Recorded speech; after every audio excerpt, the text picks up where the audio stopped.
Imagine being trapped in the middle of the ocean, in the dead of night, with a colossal wave crashing over your vessel. This isn't a scene from a movie, it's the heart-pounding, real-life struggle of Harrison, the cook on the doomed Jascon 4. Prepare yourself as we dive deep into the dramatic events off the coast of Nigeria, where a routine operation turned into a fight for survival. Before we begin, we need your help. Only 7% of our viewers have subscribed. By subscribing, liking this video, and hitting the bell icon, you can help us create even more great content and keep up with our latest uploads. Your support also helps us reach a wider audience. Without further delay, let's dive into today's video. On a fateful day, which was May 26, 2013, amidst the restless waves, about 20 miles off the coast of Escravos, Nigeria, a tragedy struck. In the early morning hours, as darkness still cloaked the sea, 3 tugboats were engaged in the arduous task of tension towing for a Chevron oil tanker, anchored at single buoy mooring number 3. The clock had just struck 5 a.m. when the Jascon 4, one of the steadfast tugboats, was blindsided by a monstrous rogue wave. The wave hit with a ferocity that turned the ship upside down, capsizing the vessel instantly. Life in the Gulf of Guinea is shadowed by the ever-present threat of piracy, a menace that has necessitated strict security measures. On the Jascon 4, these protocols required the 12-man crew to lock themselves in their cabins while they slept, a precaution meant to keep them safe from human threats, but one that became a cruel irony as the vessel began to sink. Trapped within their quarters, the crew faced a desperate race against time. They needed to escape swiftly, but fate had a different plan. Amidst the chaos, one man, Harrison, the vessel's cook, found himself in a peculiar twist of luck. Clad only in his underwear, he had been in the bathroom when the disaster struck. As the tugboat tilted and a deluge of seawater flooded the space, Harrison was forced to summon every ounce of his strength to pry open the bathroom's metal door against a torrent of water. The pressure was immense, and it prevented him from following some of his colleagues to the emergency hatch. With a sense of horror, he watched as the surge engulfed 3 crew members, sweeping them away into the stormy sea. The water then propelled Harrison down a narrow corridor into another restroom connected to an officer's cabin. Clinging to an upturned wash basin, he managed to keep his head above water within the confined space of the 4-foot square bathroom.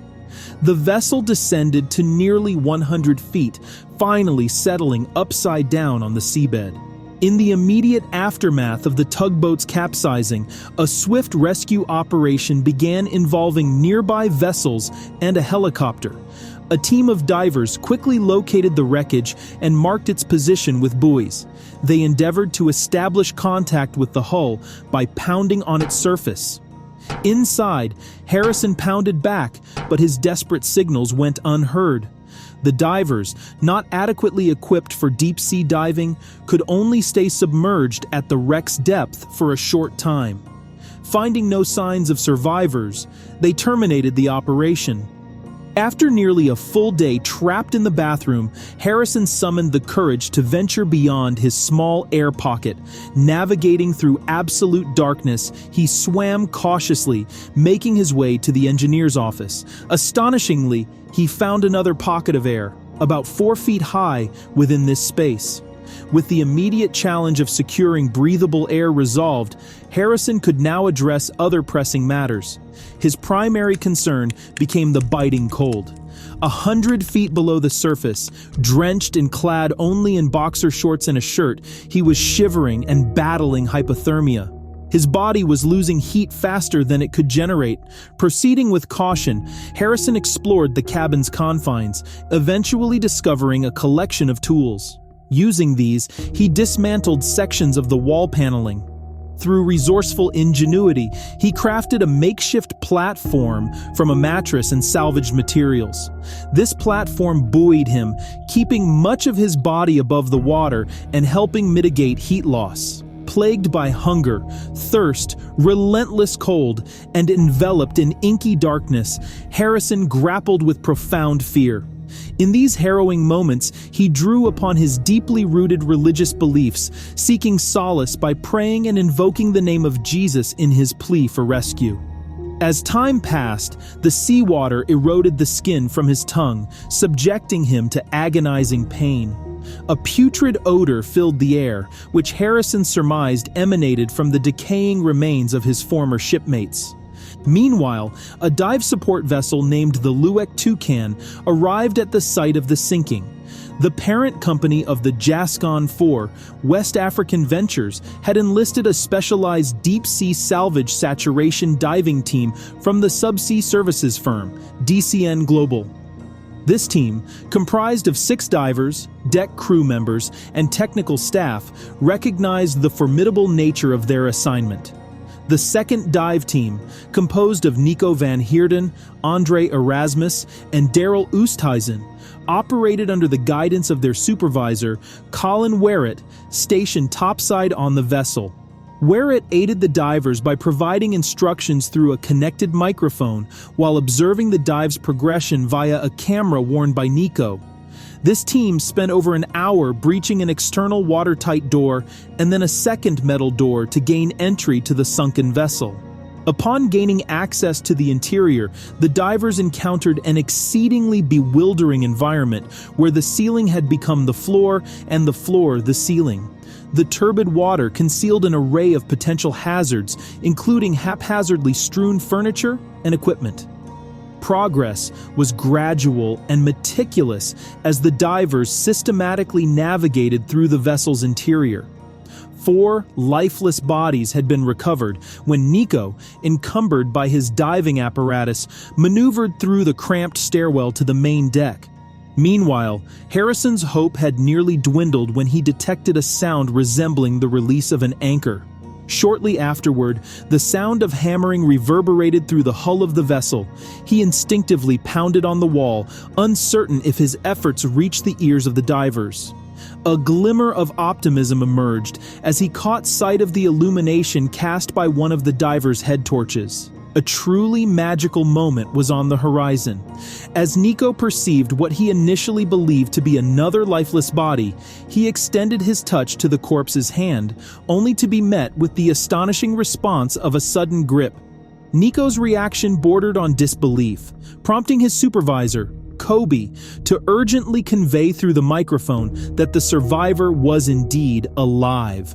With Kobe's guidance, Nico proceeded to reassure Harrison by offering a comforting pat on the shoulder and an affirmative thumbs-up signal. It was an emotionally charged moment amidst the profound darkness and isolation Harrison had endured. It's worthy that the maximum depth for recreational diving is 130 feet, and recreational divers generally don't linger at the depth of 100 feet for more than approximately 20 minutes. In the context of the air pocket, the divers arrived at Harrison's location just in the nick of time. An average human inhales around 350 cubic feet of air over 24 hours. However, due to the pressure exerted by the ocean's depths, experts hypothesized that Harrison's air pocket had been compressed by a factor of approximately 4. If this pressurized air pocket were around 216 cubic feet in volume, it would contain sufficient oxygen to sustain Harrison's life for approximately 2.5 days. By the time Harrison was located, he had already spent approximately 60 hours submerged underwater. Additionally, another peril emerged from the potential buildup of carbon dioxide. Concentrations of CO2 exceeding about 5% can prove fatal to humans. Each breath that Harrison exhaled contributed to the gradual accumulation of carbon dioxide within the confined space. However, CO2 has an affinity for dissolving in water. Through the inadvertent splashing of the water within his air pocket, Harrison increased the water's surface area, enhancing CO2 absorption and preventing the gas from reaching the lethal threshold of 5%. Subsequently, the divers equipped him with a diving helmet and harness. Although there were concerns that he might panic during the extraction process and pose a risk to the dive team, Harrison exhibited remarkable composure under duress, a trait that garnered the team's admiration. Safely removing him from the sunken vessel, they guided him to a diving bell, which then transported him to the surface. Ultimately, Harrison emerged above the water around 7 p.m. on Tuesday, May 28th, marking the culmination of his incredible journey from the depths to safety. Confused and disoriented, Harrison believed it was Sunday evening and that he had been trapped for only 12 hours. The shocking revelation that he had been submerged underwater for over 2 days left him astonished. Among the 12 crew members aboard the tugboat Jascon 4, divers successfully rescued 1 survivor and recovered 10 bodies. Regrettably, the search for the 11th crew member had to be terminated due to hazardous conditions.